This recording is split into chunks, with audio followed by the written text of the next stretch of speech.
خدا جلالی و بابرکت نام میں سب کو میری طرف سے سلام۔ میں پاسٹر انجم شہزاد، میرا تعلق لاہور بائبل انسٹیٹیوٹ سے ہے، اور میں آج اس پروگرام کلام حیات کے توسط سے آپ سب سے خداوند کے کلام کی باتوں کو شیئر کروں گا۔ میں سب سے پہلے شکر گزار ہوں ہوشانہ ٹی وی کا، ان کے ڈائریکٹرز کا، امرت صاحب کا، ان کی اہلیہ کا، ان کے بیٹے سر ڈیوڈ صاحب کا، کہ انہوں نے مجھے یہ موقع فراہم کیا کہ میں خداوند کا کلام اس چینل کے ذریعے سے لوگوں تک پہنچا سکوں۔ سو آئیں ہم اپنی نصیحت اور تربیت کے لیے خداوند کے زندہ اور مقدس کلام میں سے تلاوت کریں گے۔ یوحنا کا پہلا خط اور اس کا چوتھا باب اور اس کی چوتھی اور پانچویں آیت خداوند کے زندہ اور مقدس کلام میں سے پڑھیں گے۔ پہلا یوحنا اس کا چوتھا باب اور اس کی چوتھی پانچویں آیت ہم خداوند کے زندہ اور مقدس کلام میں سے پڑھیں گے۔ خداوند کے زندہ اور مقدس کلام میں کچھ یوں لکھا ہے: اے بچوں، تم خدا سے ہو اور ان پر غالب آ گئے ہو، کیونکہ جو تم میں ہے وہ اس سے بڑا ہے۔ جو دنیا میں ہے وہ دنیا سے ہے، اس واسطے دنیا کسی کہتے اور دنیا ان کی سنتی ہے۔ خدا ان کے زندہ اور مقدس کلام کے پڑھے اور سن جانے کے وسیلہ سے ہم سب برکت پائیں، آمین۔ آئیں اپنے سروں کو خداوند کے حضور میں جھکائیں، اس کلام کی سمجھ کے لیے ہم خداوند سے مدد طلب کریں گے۔ خداوند قادر مطلق آسمان اور زمین کے پیدا کرنے والے ابراہیم، اسحاق اور یعقوب کے خداوند، لا تبدیل خداوند، اپنے وعدوں میں سچے، اپنے قول میں پختہ خداوند، دل کی اتھا گہرائیوں سے آپ کا شکریہ ادا کرتے ہیں اس خوبصورت سہانے کلام کے لیے جو آپ نے ہمیں ہماری نصیحت اور تربیت کے لیے فراہم کیا۔ باسمانی جب آپ کا خادم ہوتے ہوئے اس خدمت کو سر انجام دیتا ہوں تو میرے ذہن کو کھولیے گا، عقل کو روشن کیجیے گا، اور باسمانی میرے ہونٹوں کا، میری زبان کا ذمہ لیجیے گا۔ میں اپنے آپ کو پیچھے کرتا ہوں اور آپ کو آگے کرتا ہوں۔ آئیے اور مجھ میں سے ہو کر اپنے لوگوں سے خطاب کیجیے گا۔ جتنے لوگ اس کلام کو سنیں دلوں میں جگہ دیں اور 100 گنا پھل لانے والے اور شاہ جلال خدا یسوع مسیح کے نام کو مل سکے۔ یسوع کے نام میں یہ دعا مانگتے ہیں، آمین۔ اگر ہم بائبل مقدس میں سے پرانے عہد نامہ کا مطالعہ کریں تو دوسرا تواریخ اس کا 25واں باب، وہاں پہ ہمیں ایک کہانی ملتی ہے امسیہ بادشاہ کی۔ امسیہ کے بارے میں لکھا ہے کہ وہ بڑا اچھا بادشاہ تھا۔ اس نے جب سلطنت شروع کی تو اس نے ہزار اور 100 پر جو ہے وہ سرداروں کو مقرر کیا، اور تقریباً 3 لاکھ فوج کو اس نے اکٹھا کیا، جس میں ان کو ٹرین کیا گیا۔ اور اس کے علاوہ جب اس نے بنی اسرائیل سے جنگ کرنی تھی تو وہ 1 لاکھ جو مرد ہیں فوجی، بڑے زبردست سورما، وہ بنی اسرائیل سے جو ہے وہ لے کے آیا۔ بنی اسرائیل سے مراد میری وہ دوسرے قبائل ہیں۔ یہ یہودا کا بادشاہ تھا اور وہ شمالی سلطنت کا۔ تو خداوند کے کلام میں لکھا ہے کہ بادشاہ جب پوری فوج کو لے کر جنگ کے لیے جانے لگا ہے تو خداوند کا ایک بندہ جو ہے وہ آ جاتا ہے، اور وہ آ کے تو امسیہ کو کہتا ہے کہ یہ بنی اسرائیل کی فوج بادشاہ تیرے ساتھ جانے نہ پائے، اور وہ آگے سے عذر پیش کرتا ہے کہ میں نے اتنے کنتار چاندی جو ہے وہ دے کر تو یہ فوج کو خریدا ہے، تو وہ میرا سب کچھ ضائع ہو جائے گا۔ تو وہ خدا کا بندہ آگے سے اس کو کہتا ہے کہ خداوند میں گرانے اور اٹھانے دونوں کی طاقت ہے، اب میں نے جو بات تجھے کہنی تھی وہ کہہ دی، اب آگے تیری مرضی ہے۔ اور خداوند کے کلام میں لکھا ہے کہ جو امسیہ تھا اس نے اس فوج کو واپس بھیج دیا، اور جو خدا کے بندہ نے اس سے کہا تھا اسی کے مطابق وہ آگے بڑھا، اور خداوند کے کلام میں لکھا ہے کہ وہ بنی اسرائیل پر غالب آیا، اور 10,000 کے قریب لوگ جو ہیں وہ مرے، اور 10,000 کے قریب لوگوں کو وہ جو ہے انہوں نے اسیر کر لیا، ان کو زندہ پکڑ دیا، اور اس طرح سے وہ ان بنی اسرائیل پر غالب آیا۔ آپ دوسرا تواریخ اس کا 25واں باب پڑھ کے دیکھ لیجئے گا، وہاں پر ہمیں ملتا ہے کہ وہ کس طرح بنی اسرائیل پر غالب آیا۔ سو اسی تعلق سے آج کا جو ہمارا مضمون ہے وہ ہے غالب آنا، اور آج کی جو ہماری اس پیراگراف کی مرکزی آیت ہے وہ ہے پہلا یوحنا اس کا 4واں باب اور اس کی 4 آیت، میں آپ کے سامنے پھر ایک مرتبہ پڑھنا چاہوں گا۔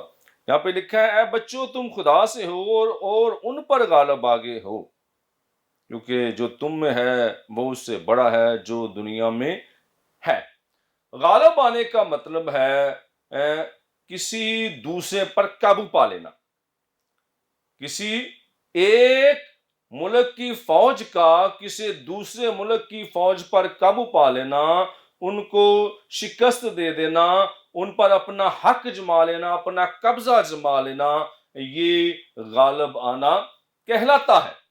اور ہم دیکھتے ہیں کہ دنیاوی طور پر اگر ہم دیکھیں تو جب ہم لوگ اپنی سماجی زندگی میں سروائیو کر رہے ہوتے ہیں تو ہمیں بہت سی چیزوں پر غالب آنا ہوتا ہے، جیسے کہ چھوٹا بچہ ہے، بچپن سے اس کو ہم یہ سکھاتے ہیں کہ آپ نے اپنے کاموں کو چھوڑنا ہے اور تعلیم کی طرف جو ہے وہ راغب ہونا ہے اور تعلیم کو حاصل کرنا ہے، اور اس تعلیم کو پانے کے لیے، اپنے گول کو اچیو کرنے کے لیے، مطلب اس ڈگری پر قبضہ کرنے کے لیے، اس ڈگری کو پانے کے لیے جو کچھ اس کے والدین اس کے ذہن میں ڈالتے ہیں وہ بہت سی چیزوں کو چھوڑتا ہے۔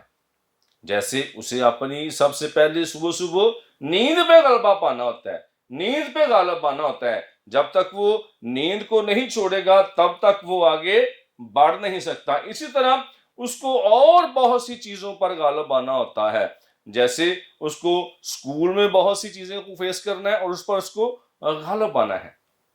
اسی طرح روحانی طور پر جب ہم دیکھتے ہیں تو ہمیں ابلیس پر غالب آنا ہے۔ ابلیس کے تمام منصوبوں کو ملیا میٹ کرتے ہوئے ہم نے اس پر قابو پا لینا ہے، ہم نے اس پر غالب آ جانا ہے۔ آج ہم دیکھیں گے کہ ہم ابلیس پر کس طرح سے غالب آ سکتے ہیں، کیونکہ روحانی طور پر ہمارا مقصد ہے کہ ہم ابلیس پر غالب آئیں۔ آج ہم بائبل مقدس میں سے دیکھیں گے کہ وہ کون سے ذرائع ہیں جن کو استعمال کر کے ہم ابلیس پر غالب آ سکتے ہیں، اور ان میں سب سے پہلا جو ذریعہ ہے وہ ہے ایمان۔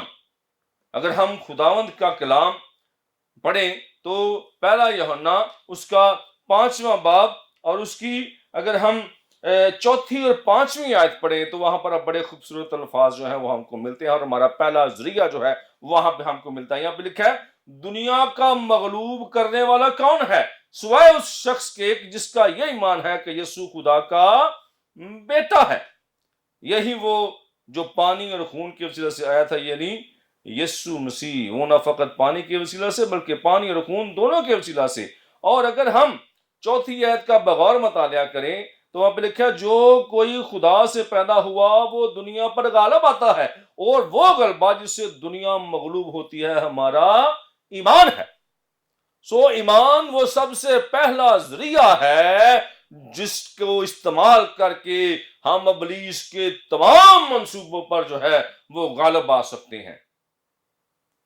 اور اس کے بعد اگر ہم عبرانیوں 11واں باب دیکھیں تو اس میں مثالیں بھری پڑی ہیں۔ اس کے وہاں پہ نوح کے بارے میں لکھا ہے کہ ایمان ہی سے نوح نے اپنے گھرانے کو بچا لیا، ایمان ہی سے سارا نے سنیاس کے بعد حاملہ ہونے کی طاقت پائی۔ یعنی ایمان جو ہے وہ ہمیں اس قابل بنا دیتا ہے کہ ہم ہر ایک چیز پر جو ہے وہ غالب آ جاتے ہیں۔ اور اس کے بعد جب ہم دوسرا اپنا ذریعہ دیکھتے ہیں، نمبر 2 پہ جو ذریعہ ہے جس کو استعمال کر کے ہم ابلیس کے تمام منصوبوں پر غالب آ سکتے ہیں، وہ ہے خدا کا کلام۔ ہمیں بزرگ موسیٰ کے بارے میں پتہ چلتا ہے۔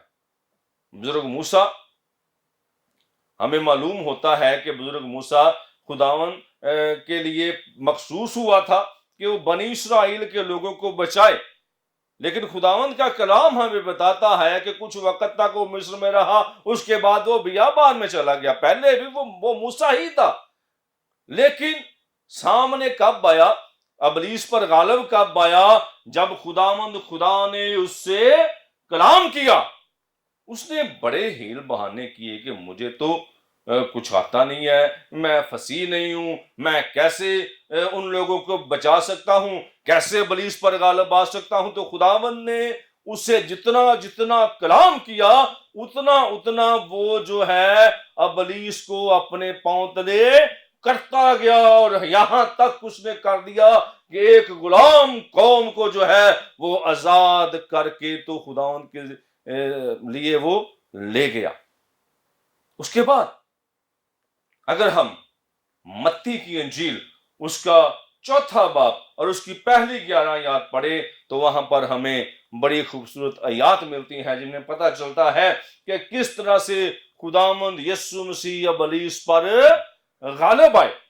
خداوند کا کلام ہمیں یہ بتاتا ہے کہ جتنی مرتبہ بھی ابلیس نے خداوند یسوع مسیح سے سوال کیا، سب سے پہلے اس نے کیا کہا کہ تیرے بارے میں لکھا ہے کہ تو فرمائے گا تو یہ پتھر روٹیاں بن جائیں گے، یہ لکھا ہے. اس نے کلام سے حوالہ دیا. تو خداوند یسوع مسیح نے آگے سے کلام سے ہی حوالہ دیا کہ لکھا ہے کہ آدمی صرف روٹی ہی سے جیتا نہ رہے گا. یہ کلام تھا جس نے ابلیس کا منہ جو ہے وہ بند کر دیا. اور پھر اس کے بعد جب ابلیس نے پھر خداوند یسوع مسیح کی آزمائش کی تو اس کو کلام کا ہی حوالہ دیا. اور کیا خداوند یسوع مسیح نے کہا کہ اس نے کہا کہ وہ لکھا ہے کہ تیری بابت وہ اپنے فرشتوں کو حکم دے گا اور وہ تجھے اپنے ہاتھوں پر اٹھا لیں گے. تو خداوند یسوع مسیح نے بھی کہا کہ لکھا ہے کہ تو خداوند اپنے خدا کی آزمائش نہ کر. دوسرا جواب بھی خداوند نے جو ہے وہ کلام کی روشنی میں ہی دیا، کلام کی روح سے ہی دیا. اور تیسرا جواب بھی خداوند نے اس کو کلام کی روشنی میں دیا کہ لکھا ہے کہ صرف تو خداوند اپنے خدا کو ہی سجدہ کر.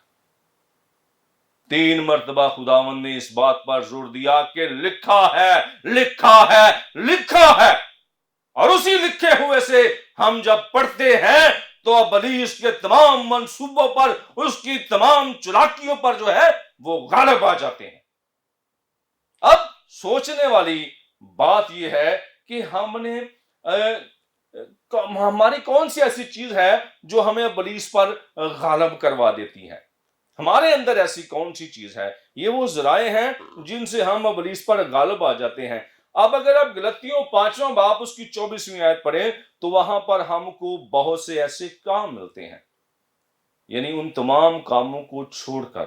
میرے ساتھ ذرا حوالہ نکالیے، غلطیوں اس کا 5واں باب اور اس کی 24ویں آیت میں لکھا ہے، اور جو مسیح یسوع کے ہیں انہوں نے جسم کو اس کی رغبتوں اور خواہشوں سمیت صلیب پر کھینچ دیا ہے.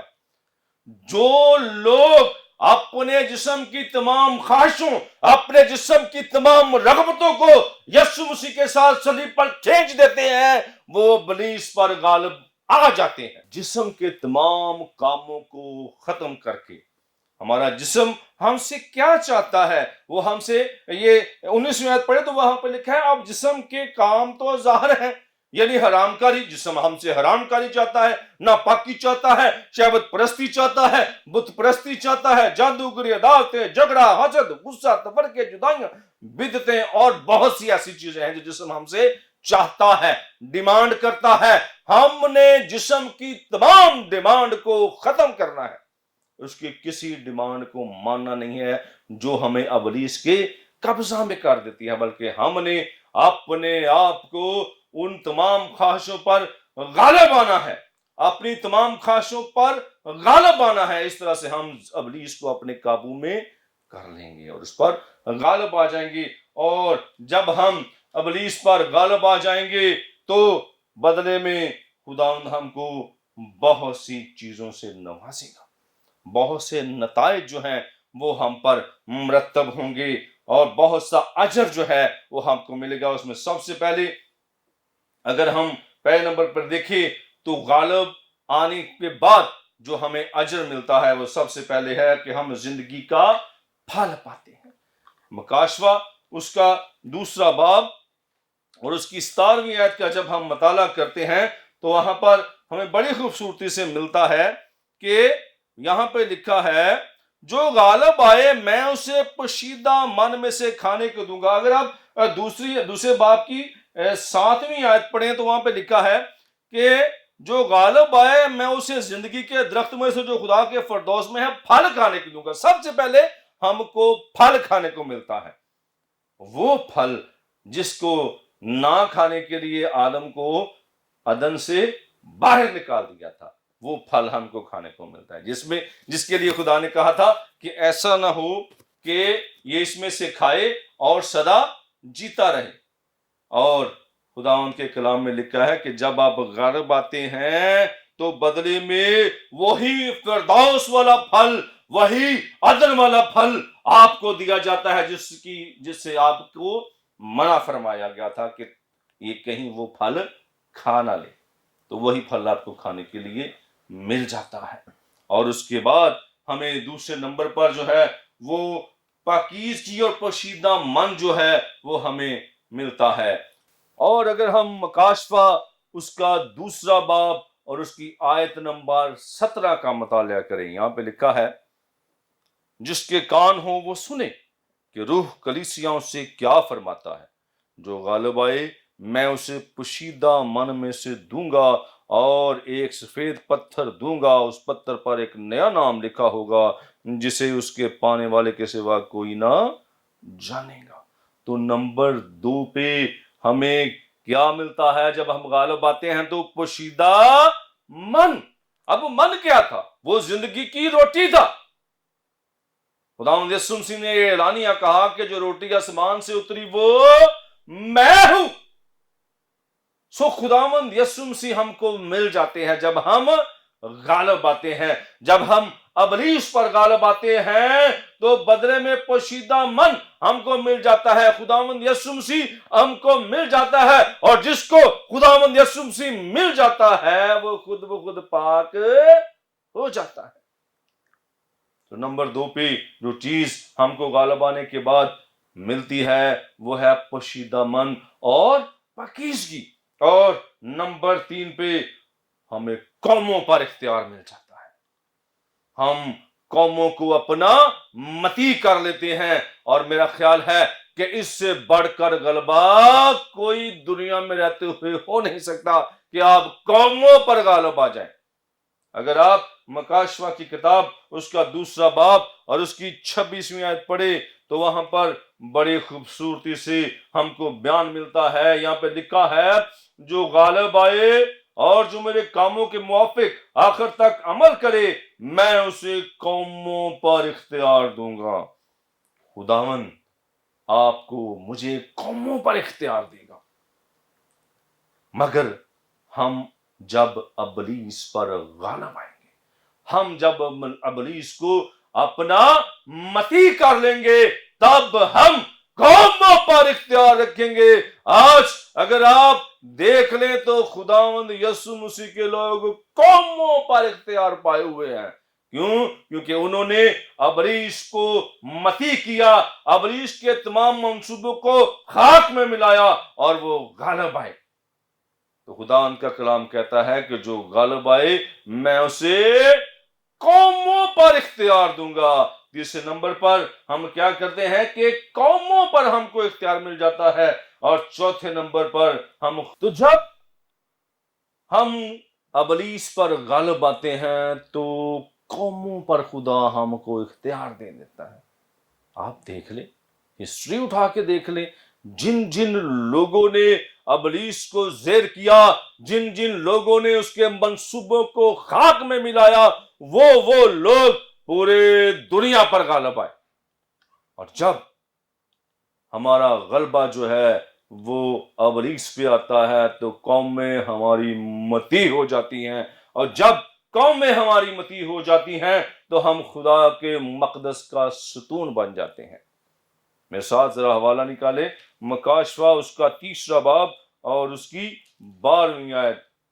خداوند کے کلام میں لکھا ہے جو غالب آئے میں اسے اپنے خدا کے مقدس میں ایک ستون بناؤں گا اور وہ پھر کبھی باہر نہ نکلے گا، اور میں اپنے خدا کا نام اور اپنے خدا کے شہر اس نئے یروشلم کا نام جو میرے خدا کے پاس سے آسمان سے اترنے والا ہے، اور اپنا نام اس پر، نیا نام اس پر لکھوں گا۔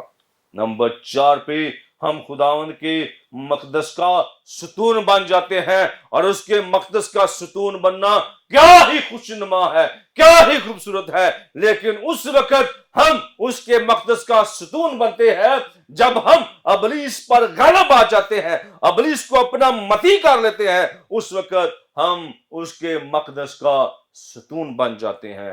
اور یہ سب سے بڑا شرف ہے کہ اس کے مقدس کا ستون بن جائیں۔ اور آخر پہ نمبر 5 پہ جو ہم کو ملتا ہے غالب آنے سے، وہ ہے خدا کی وراثت میں حصہ دار۔ ہم خدا کی وراثت میں حصہ دار بن جاتے ہیں، اس کی وراثت میں ہم کو حصہ ملتا ہے۔ اگر آپ کی کتاب اس کا 21واں باب اور اس کی 7ویں آیت کا مطالعہ کرے تو وہاں پہ لکھا ہے جو غالب آئے وہی ان چیزوں کا وارث ہوگا، اور میں اس کا خدا ہوں گا اور وہ میرا بیٹا ہوگا۔ اگر ہم ابلیس کے تمام منصوبوں کو خاک میں ملاتے ہوئے اس کو اپنا متی کر لیں گے تو ہم خدا کی میراث کے وارث بن جائیں گے، اس کے بیٹے بیٹیاں بن جائیں گے۔ آئیے آج ہم اپنی زندگیوں پر غور کرتے ہیں کہ کیا ہم امسیا کی طرح خدا کی بات کو سنتے ہیں اور عمل کرتے ہوئے ہم جو ہیں وہ اسی کے مطابق اپنی جنگ کو لڑتے ہیں، چاہے وہ جنگ ہماری زندگی کی ہے، چاہے وہ جنگ مذہبی ہے، چاہے وہ جنگ کیسی بھی ہے۔ جب ہم اس کے لوگوں کے کہنے سے اس میں پارٹیسپیٹ کرتے ہیں، اس میں آگے بڑھتے ہیں تو ہم کامیاب ہو جاتے ہیں۔ اپنے پیسوں کی، اپنے روپوں کی پرواہ نہیں کرتے، جیسا کہ امسیا نے وہ اپنے دیے گئے پیسوں کی پرواہ نہیں کی۔ ہمیں بھی اپنی کسی ایسی چیز کی پرواہ نہیں کرنی، بلکہ صرف اور صرف جس طرح امسیا نے اس نبی کی، اس خدا کے بندے کی بات پر غور دیا، ہم نے بھی خدا کی باتوں پر غور دینا ہے، اور ہم نے اپنے ایمان میں پختہ رہنا ہے، اور ہم نے خداوند یسوع مسیح کی طرح کلام سے ہر بات کا جواب دینا ہے۔ ہم نے پورے دل سے جو ہے وہ خداوند کے طالب ہونا ہے۔ تو پھر دیکھیے گا کہ آپ جب اپنے جسم کے کاموں کو ختم کر دیں گے تو آپ کو بدلے میں زندگی کا پھل ملے گا، آپ کو پوشیدہ من ملے گا، آپ کو قوموں پر اختیار ملے گا، آپ خداوند کے گھر کے مقدس کا ستون بن جائیں گے، آپ خداوند کے وارث بن جائیں گے۔ آئیے آج ہم یہ عہد کریں کہ ہم ابلیس پر غالب آئیں گے، ہم نیکی کریں گے، نیکی سے ہم ابلیس کے ہر منصوبوں کو بدی پر غالب آ سکتے ہیں۔ اس کا رومیوں اس کا 12واں باب اور اس کی 21ویں آیت جب ہم پڑھتے ہیں، اس کے ساتھ ہم خداوند کے کلام کو ختم کرنے کی کوشش کریں گے۔ رومیوں اس کا 12واں باب اور اس کی 21ویں آیت میں لکھا ہے بدی سے مغلوب نہ ہو بلکہ نیکی کے ذریعہ سے بدی پر غالب آئیں۔